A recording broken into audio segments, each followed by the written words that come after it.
Hello বন্ধুরা, দেখো আজকে আমি বিটরুটের সবজি বানাবো। তো একটা আলাদা নতুন রেসিপি। বিটরুটগুলো ছাড়িয়ে নিয়েছি আর এখানে নারকেল নিয়েছি। এই নারকেলগুলো আলাদা ঘষে নেব আর বিটরুটগুলো আলাদা ঘষে নেব। দেখতে থাকো, বিটরুটটা ঘষি।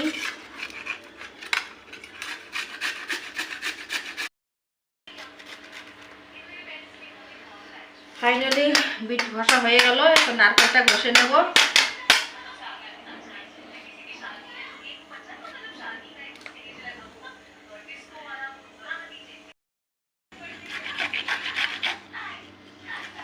নারকেলটা ঘষে নিই।